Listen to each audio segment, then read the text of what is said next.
کی اومد فهیمه؟ مادر جان نجیب و هاجر اومدن. چی؟ هاجر اومده بود؟ خدایا خودت این خونه رو حفظ کن. خیر باشه. چی شده مادر جان؟ ببین کی بهت میگم فهیمه، اومدن هاجر به این خونه شگون نداره ها. مادر جان آخه کی میخواین دلتون رو با فامیلای من صاف کنین؟ آره این قدم شکاک بودن خوب نیست. باشه من شکاکم، درست. تو که اصلا شکاک نیستی بگو. آیا فامیلات کار خوبی در حقت کردن؟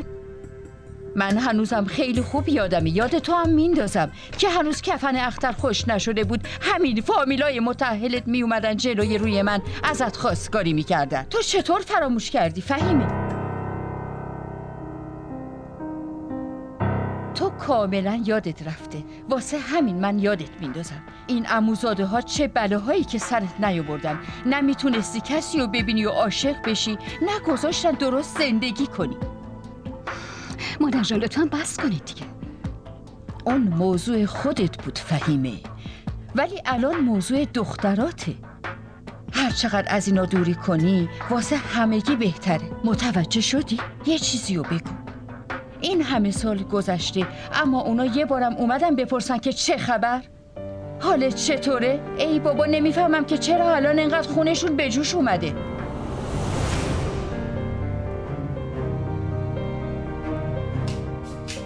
مادر جان بس دیگه، حداقل جلوی گلناز رعایت کنین. گلناز چی داری میگی؟ میگه جلوی گلناز رعایت کن. تو هوای خودت هم نداری. گلناز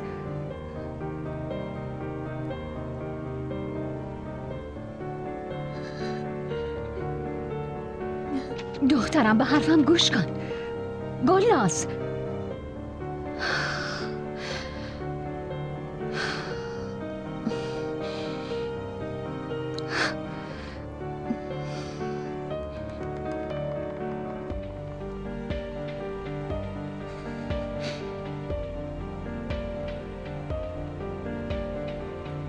گلناز گلناز دخترم. بله چی میخواین بگی؟ دخترم حرفای مادر بزرگتو به دل نگیر لطفاً. تو که مادر بزرگتو میشناسی، هرچی به زبونش میاد میگه. به خاطر حرفاش خودتو ناراحت نکن. با شنیدن حرفای مادر بزرگ همه ی حرفای خاله هاجر رو فهمیدم. حالا دیگه فهمیدم مشکل خاله هاجر با شما چیه. فهمیدم چرا عصبانی شده از اینکه شما و عمو نجیب رو با هم دیده. باورم نمیشه عمو نجیب از شما خواستگاری کرده بود. آره خواستگاری کرده بود. خب تو چی فکر میکنی؟ به هم بگو تو چی فکر میکنی گلناز؟ کافیه مامان، این حرفو همینجا تمومش میکنی قبل از اینکه از زبون من کلماتی در بیان. میترسم بعد از اینکه شنیدینشون خودم هم از گفتنش پشیمون بشم. باورم نمیشه.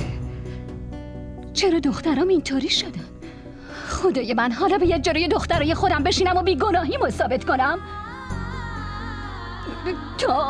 تو به من شک داری؟ چطور میدونی؟ کل دنیا هر چی میخوان بگن اما شما دوتا باید به من اعتماد کنی.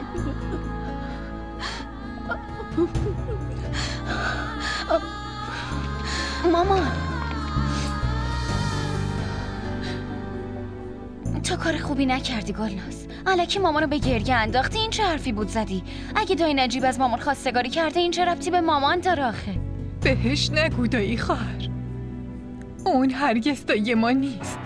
آره به منم گفته بود منو دایی صدا نزن، به هم بگو عمو. هیچ وقت نفهمیدم واسه چی این حرفو میزنه. مگه عمو با دایی چه فرقی میکنه آخه؟ فرق داره. اگه دایی ما نیست بی دلیل نبوده دردانه.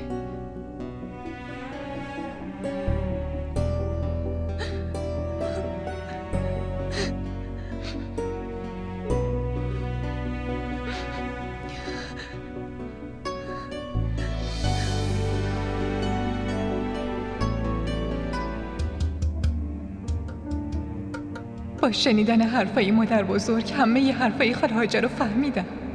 حالا دیگه فهمیدم مشکل خاله هاجر با شما چیه.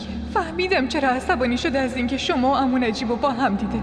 باورم نمیشه عمو نجیب از شما خواستگاری کرده بود. کافیه مامان، این حرفو همینجا تمومش میکنی قبل از اینکه از زبون من کلماتی در بیام. میترسم بعد از اینکه شنیدینشون خودم هم از گفتنش پشیمون بشم.